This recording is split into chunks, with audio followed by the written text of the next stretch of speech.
পিতার বিদ্যালয়ে কন্যা।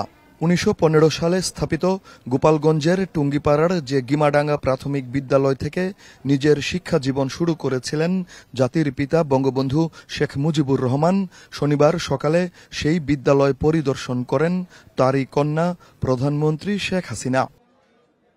প্রধানমন্ত্রীকে স্বাগত জানান ক্ষুদে শিক্ষার্থীরা। বিদ্যালয়ের বঙ্গবন্ধু কর্নার উদ্বোধনের পর এসো বঙ্গবন্ধুকে জানি অ্যালবামের মোড়ক উন্মোচন করেন তিনি। প্রধানমন্ত্রী বলেন, শিশুদের সুন্দর জীবন নিশ্চিত করাই ছিল বঙ্গবন্ধুর লক্ষ্য। মানুষের এটা জানা উচিত যে কিভাবে আমরা স্বাধীন হলাম, আর স্বাধীনতার পরেও আমাদের যে কাজগুলি সেগুলো আমাদের জানতে হবে। কারণ জাতির পিতা বঙ্গবন্ধু শেখ মুজিব ছোটবেলা থেকে কিন্তু সাধারণ মানুষের জন্য কাজ করতেন, এবং ওনার একটা মানুষের প্রতি একটা আলাদা দরদ ছিল। এবং দেখতেন যে দেশে মানুষ খাবার পায় না, পরনের ছিন্ন কাপড়, থাকার জায়গা নেই, চিকিৎসা পেত না, এটা ওনাকে খুব ব্যথিত করত। সেই জন্য বোধহয় ছোটবেলা থেকে উনি বড় হয়েছিলেন, এবং এরপর থেকে মানুষের জন্যই তিনি কাজ করতেন। নিজের জীবনে কোনো সুখ সুবিধা কিছু দেখেননি, শুধু একটাই ছিল এদেশের মানুষকে কিভাবে এই দারিদ্র্যের হাত থেকে মুক্তি দেবেন, কিভাবে একটা উন্নত জীবন দেবেন এবং ছোট্ট শিশুরা জন্য একটা সুন্দর জীবন পায়, সেটাই ওনার জীবনের লক্ষ্য। শেখ হাসিনা জানান, ৭৫-এর পর এদেশের ইতিহাস মুছে ফেলার চেষ্টা করা হয়েছে। বলেন, প্রজন্মকে সঠিক ইতিহাস জানাতে হবে।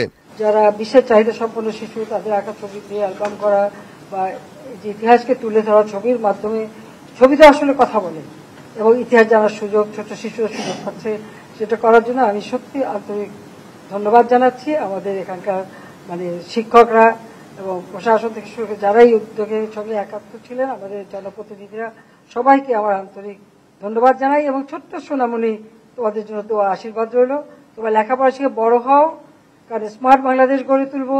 সেই বাংলাদেশে তো তোমরাই হবে আসল স্মার্ট, যার দেশ চালাবে। দুপুরে পাটগাতি বাসস্ট্যান্ডে টুঙ্গিপাড়া মাল্টিপারপাস পৌর সুপার মার্কেট পরিদর্শন করেন প্রধানমন্ত্রী। পরে গোপালগঞ্জ জেলা ও টুঙ্গিপাড়া উপজেলা আওয়ামী লীগ নেতারা এবং মার্কেটের ব্যবসায়ীদের সাথে কুশল বিনিময় করেন শেখ হাসিনা।